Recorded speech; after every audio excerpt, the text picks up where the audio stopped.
RFK was brought up on stage at our event on Friday, which is going down, and people are saying it's one of the most successful events that we've seen in quite some time. You think you do event, but to actually have a third-party candidate endorse Donald Trump on stage, a Kennedy, mind you, a Kennedy endorse Donald Trump, it's a game changer.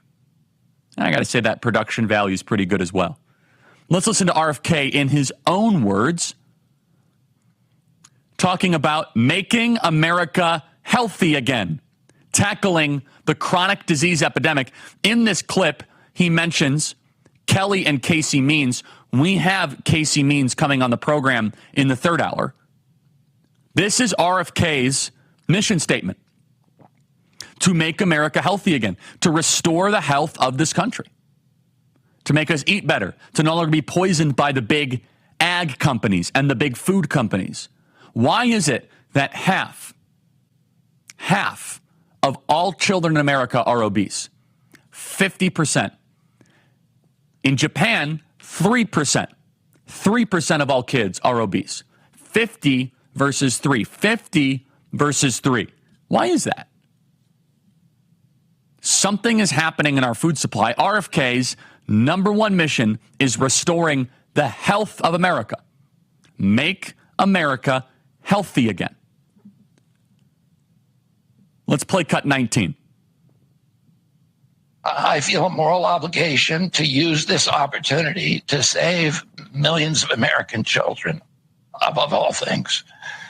In case some of you don't realize how dire the condition is of our children's health and chronic disease in general, I would urge you to view Dr. Carlson's recent interview with Kelly Means and his sister, Dr. Casey Means, who is the top graduate of her class at Stanford Medical School.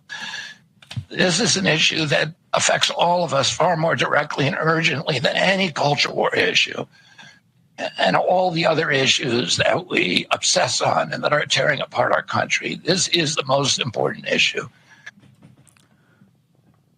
RFK reached out to both Donald Trump and Kamala Harris to have this discussion about making America healthy again, otherwise known as MAHA. Play cut 22. Following my first discussion with President Trump, I tried unsuccessfully to open similar discussions with Vice President Harris. Vice President Harris declined to meet or even to speak with me. Vice President Harris declined to meet or to even speak with RFK about making America healthy again.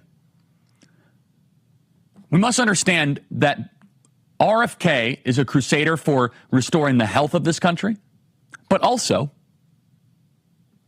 making sure that we can speak freely. Just this last weekend, and we're going to get into this in the second hour, the founder and CEO of Telegram, an app I use all day, every day, literally all day long, has been arrested in France. The party of democracy, the party that RFK is now waging a war against, is the party of restricting freedom of speech, restricting the free flow of ideas. Free speech is not a left-wing value. Free speech is not a value of the Democrat Party. And what RFK is doing is he is putting the Democrat Party on trial. RFK is putting Team Blue on defense.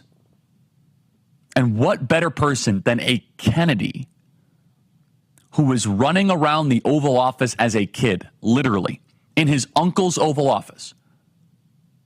Bobby Jr., the namesake of Bobby Kennedy, saying the Democrat Party is against the American people. You do not have to agree with everything RFK believes in. I don't. But you have to give him credit for his courage, his patriotism, to go up against the machine of the Democrat Party that he was raised in, saying that this party is an existential threat to the country, which it is. Play cut 15. The whole basis of American democracy is the free flow of information. And we know that a government that can silence its opponents has license for any kind of atrocity. And can you think of any time that you can look back in history and say that the people who were censoring were the good guys. They're always the bad guys, because it's always the first step down that slippery slope to totalitarianism. I'm sorry, I can't get over the fact I'm watching a clip of a Kennedy, Bobby Jr., speaking with a Trump Vance logo in front of him. We are seeing the combination effect.